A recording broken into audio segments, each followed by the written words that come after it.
Bonjour chers amis. Vous êtes sur la chaîne de récapitulatif militaire, et dans cette vidéo, nous allons analyser les événements les plus marquants des 12 dernières heures. Nous avons de nombreuses mises à jour très intéressantes, alors commençons. Tout d'abord, nous allons parler de l'Arabie Saoudite, où, il y a quelques heures, ont débuté les pourparlers entre la Fédération de Russie et les États-Unis. Ces discussions portent sur les mesures de surveillance du cessez-le-feu, la présence de forces de maintien de la paix et le contrôle des territoires. Selon les déclarations lors des négociations en Arabie Saoudite, le conseiller à la sécurité nationale, Mike Waltz, a affirmé qu'il y aurait également des discussions sur un accord de paix plus large et durable, ce qui implique d'examiner la question des territoires comme base d'une stabilité à long terme. Il a précisé sur CBS News que la fin des hostilités en mer Noire, afin de reprendre les échanges commerciaux, serait également abordée. Un point important à noter est que quelques heures avant le début des pourparlers entre la Russie et les États-Unis, un autre cycle de négociations s'est tenu entre l'Ukraine et les États-Unis. Ces discussions, qui ont eu lieu à Riyad, ont abouti à certaines conclusions, bien que le vice-chef du bureau de Zelensky ait refusé de commenter les détails du processus. Il a simplement précisé que la délégation ukrainienne ne rencontrerait pas la délégation russe en Arabie Saoudite. Par ailleurs, d'après les informations en notre possession, la délégation ukrainienne aurait remis aux États-Unis une liste d'infrastructures énergétiques qu'ils souhaitent voir épargnées par les attaques russes. Il est probable que la Russie fournisse à son tour une liste de sites qu'elle souhaite préserver, après quoi les deux parties prendront un temps de réflexion pour déterminer si elles peuvent accepter ces propositions ou si une nouvelle rencontre sera nécessaire pour affiner les détails. Revenons maintenant à l'Ukraine, où une déclaration importante a été faite par Mike Waltz. Selon lui, le conflit en Ukraine n'a jamais été aussi proche d'une résolution pacifique. L'actuel cessez-le-feu sur les infrastructures est une première étape, suivie par la question du cessez-le-feu en mer Noire. La prochaine phase, a-t-il précisé, consistera pour les États-Unis à négocier les lignes de contrôle, autrement dit les frontières effectives du conflit. Cette déclaration est significative car, lorsqu'on parle de mettre fin à la guerre, il est essentiel d'examiner le niveau de satisfaction des parties quant aux résultats obtenus.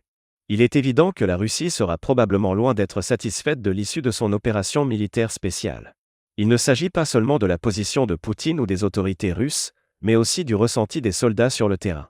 Selon divers témoignages et sources favorables à la Russie, nombre d'entre eux estiment que l'opération aurait pu aboutir à des résultats bien plus favorables que ceux observés actuellement. Toutefois, cette insatisfaction ne devrait pas entraîner de conséquences majeures pour la Russie.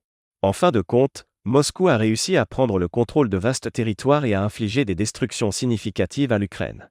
En revanche, du côté ukrainien, l'insatisfaction pourrait être beaucoup plus lourde de conséquences. Contrairement à la Russie, où les frustrations resteront contenues, en Ukraine, elle pourrait mener à un effondrement complet de l'État, voire à un coup d'État militaire ou à des soulèvements généralisés à travers le pays. L'Ukraine sort de cette guerre en position de grande faiblesse.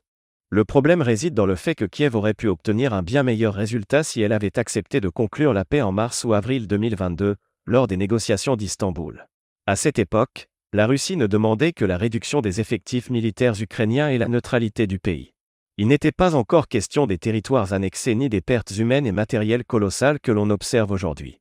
Zelensky et son gouvernement sont parfaitement conscients de cette réalité, ce qui explique pourquoi les autorités ukrainiennes commencent dès maintenant à se préparer à d'éventuels troubles internes. Les forces de police ukrainiennes se préparent à faire face à d'éventuelles émeutes de grande ampleur après la fin du conflit. Selon les nouveaux contrats en cours, une grande quantité de gaz lacrymogène sera achetée pour équiper les forces de l'ordre. Les experts soulignent que même l'unité spéciale Berkut, qui défendait Kiev lors des événements de 2014, ne disposait pas des mêmes autorisations d'utilisation d'armes que celles accordées aujourd'hui à la police nationale. Nous voyons maintenant que Zelensky prépare les forces de police et l'armée afin de maintenir le contrôle de l'État et d'éviter un effondrement total du pays. Cela signifie très probablement qu'il se prépare à un conflit civil en Ukraine, bien que cela reste une hypothèse peu probable. Cependant, nous risquons d'assister à de nombreux événements qui tenteront d'orienter la situation dans cette direction. Situation sur le terrain. Tout d'abord, examinons le front de Soumy, où les forces russes et ukrainiennes se livrent à des attaques mutuelles. Concentrons-nous sur la direction de Souge. Aujourd'hui, pour la première fois depuis 2 semaines, les Russes ont réussi à améliorer leur position. Après avoir atteint les abords de la localité de Roubanstina, autour du 16 mars 2025, les informations se sont faites rares, hormis des rapports faisant état d'affrontements violents. Cependant, aujourd'hui, plusieurs sources signalent une progression supplémentaire sur le terrain.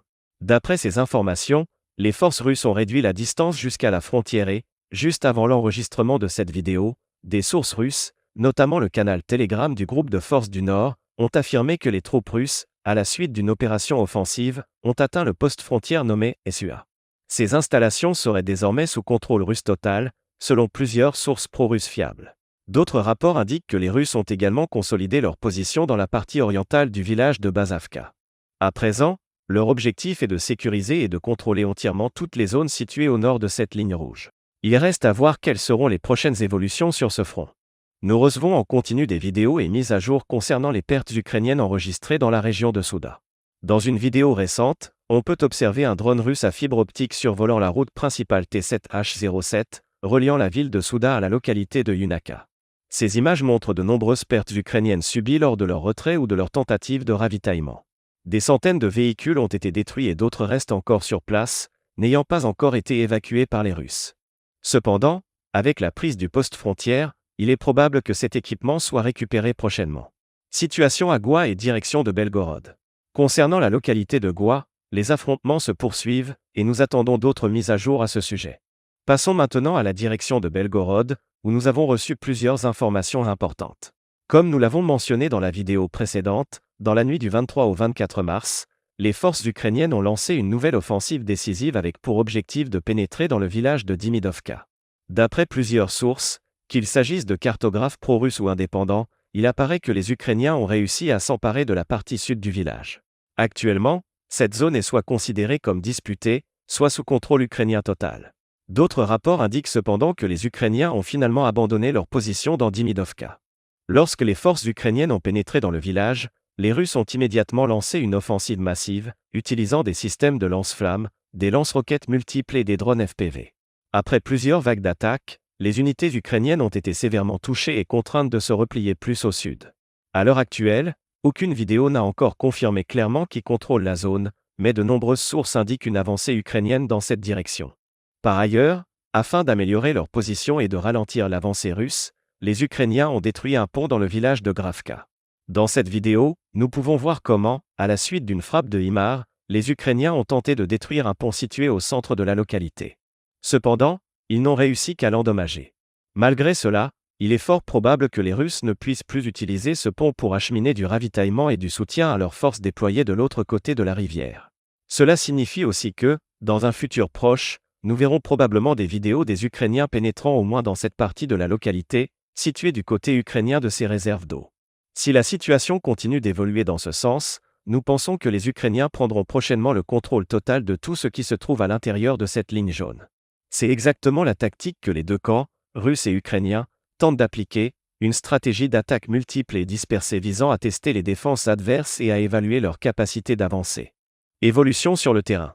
Pour stabiliser la situation, les Russes ont déployé un nombre significatif d'hélicoptères afin de cibler les véhicules blindés et les chars ukrainiens traversant la frontière. Cependant, les Ukrainiens ont réussi à repérer les zones de stationnement de ces hélicoptères russes. Au cours de la nuit précédente, après avoir localisé 4 hélicoptères des forces russes de Mi-8 et de Ka-52, ils ont frappé cette position avec des HIMARS, détruisant ainsi les 4 appareils. Ces pertes constituent un revers significatif pour les forces russes. Situation à Alchansk et avancée russe. Passons maintenant à la ville d'Alchansk, où nous avons reçu de nouvelles mises à jour. Tout indique que les Russes ont décidé de terminer la bataille, au moins dans la partie nord de la localité. En effet, pour le deuxième jour consécutif, nous recevons des rapports faisant état de nouvelles avancées russes sur le terrain. 22 mars 2025, les Russes lancent probablement leur opération offensive. 23 mars 2025. Les troupes russes améliorent leur position le long de la rue Palina-Tsipna. 24 mars 2025, les Russes ont presque entièrement nettoyé la partie nord-est de la localité. Les positions ukrainiennes sur la rive russe de la rivière Chansk s'amenuisent progressivement.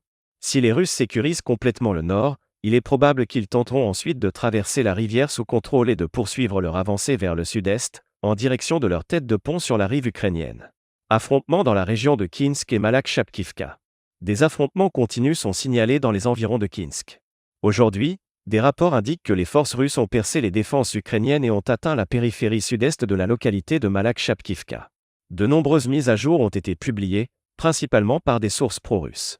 Ces mêmes sources rapportent qu'au 24 mars 2025, les Russes mènent actuellement un assaut sur Malak-Chapkivka. Les Ukrainiens subissent de lourdes pertes, et plusieurs vidéos montrent des soldats ukrainiens touchés par cette offensive russe. Il est donc possible que nous recevions prochainement des informations supplémentaires sur cette zone. Contre-attaque ukrainienne sur le front de Kupiansk. Alors que les Russes attaquent au nord de Kinsk, les Ukrainiens ont mené plusieurs contre-offensives réussies au cours des 72 dernières heures sur le front central de Kupiansk. Ils ont considérablement amélioré leur position. Toutefois, ces assauts n'avaient pas pour seul but de reprendre des points stratégiques. Leur objectif principal était également de tester et d'évaluer en conditions réelles les capacités du 3e corps militaire blindé des forces armées ukrainiennes. Tu sais, il y avait autrefois une 3e brigade d'assaut Azov au sein des forces armées ukrainiennes, et d'après les informations dont nous disposons actuellement, cette brigade est en train d'être transformée en 3e corps militaire. Toutes ces attaques qui ont eu lieu depuis probablement le début de la semaine dernière visaient principalement à tester ce 3e corps en action. Grâce à ces contre-attaques, les Ukrainiens ont réussi à reprendre le contrôle de certains champs dans les environs de Zionagé. Ils sont également parvenus à pénétrer dans les villages de Stip et Kopny par l'ouest et, selon nos informations, ils ont établi un contrôle total sur la localité appelée Nadia. Une vidéo de cette attaque a été publiée hier par des sources pro-ukrainiennes.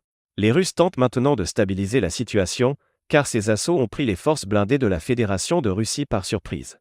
Passons maintenant à la situation sur le front de Pakov, où les principaux affrontements se déroulaient autour du village d'Opuspan, près de Khan-Salona. D'après les informations que nous avons reçues, les Ukrainiens ont mené au cours des 12 dernières heures des opérations offensives très réussies en direction du village de Salona. Une fois de plus, ils ont appliqué leur tactique des frappes multiples en pénétrant dans le village par l'ouest, tandis que les Russes amélioraient leur position dans la partie sud du village d'Uspanovka. En ce qui concerne Spanvka, nous disposons de preuves de géolocalisation confirmant la présence russe dans la zone la plus méridionale. Pour ce qui est des Ukrainiens, seules quelques mises à jour ont été publiées par des cartographes indépendants et des sources pro-russes, sans preuves concrètes. Cependant, nous estimons que cette contre-offensive a bien eu lieu et attendons des détails supplémentaires. Selon ces attaques, il semble que les Ukrainiens aient toujours pour objectif de couper la saillie nord sous contrôle russe, une zone qui forme un triangle entre WAV, Kurtli et Nodotch. Cette avancée ennemie représente un véritable problème pour les forces blindées ukrainiennes, et nous constatons qu'elles tentent de la neutraliser avant la fin du regroupement des troupes russes. Toutes ces attaques ont un but précis, ralentir ce regroupement afin de gagner un maximum de temps avant le début des véritables négociations. Une fois leur réorganisation terminée, les Russes seront en mesure de reprendre leurs offensives sur toute la ligne de front, ce qui affaiblira considérablement la position des Ukrainiens lors des discussions futures. C'est tout pour cette courte vidéo. Military Summary Channel rappelle qu'il condamne toute forme de violence dans le monde. Merci d'avoir regardé, abonnez-vous à ma chaîne, laissez un like, rejoignez mon Patreon et passez une bonne journée.